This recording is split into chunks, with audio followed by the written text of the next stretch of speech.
प्रश्न संख्या 3 का ये ए पार्ट है। एक ऐसा पंक्ति सदिश लिखिए जो स्तंभ सदिश भी हो। तो सबसे पहले हम ये बात जान लेते हैं कि पंक्ति सदिश क्या होता है। तो यहाँ ऐसा सदिश आव्यूह लिखा जाएगा जिसमें केवल और केवल एक ही पंक्ति होती है, और स्तंभ सदिश ऐसा आव्यूह होता है जिसमें केवल और केवल एक ही स्तंभ होता है। तो हमें एक ऐसा आव्यूह लिखना है जिसमें केवल एक ही पंक्ति हो और एक ही स्तंभ हो। तो मान लीजिए कि यहाँ हम कोई भी अंक यूज कर सकते हैं। मैंने यहाँ 4 लिखा है। तो अब आप देखोगे तो इसमें इधर एक ही पंक्ति है, और इसमें यदि कॉलम की बात करोगे स्तंभ की, तो वो भी एक ही है। तो ये एक ऐसा पंक्ति सदिश है जो साथ साथ स्तंभ सदिश भी है। और मैं इस पंक्ति सदिश के कोई अन्य उदाहरण बताऊं यदि आपको, तो इस तरह भी पंक्ति सदिश हो सकता है। 1 2 3 केवल इसमें एक ही पंक्ति है।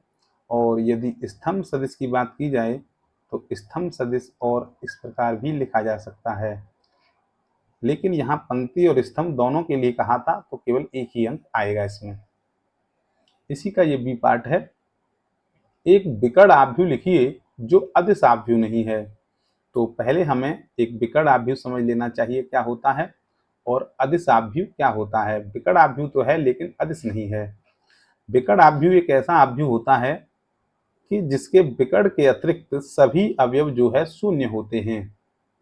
और अदिश आव्यूह ऐसा है एक विकर्ण आव्यूह ही होता है जिसके विकर्ण के जो अवयव होते हैं वो सभी जो हैं समान होते हैं।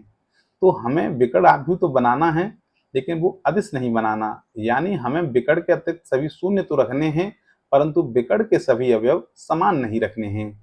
तो मान लीजिए कि कोई आव्यूह ए है और इसके जो है ये वाला जो विकर्ण है इसको आप अलग अलग लिखेंगे, क्योंकि ये यदि समान हो जाते तो ये अदिश आव्यूह हो जाता।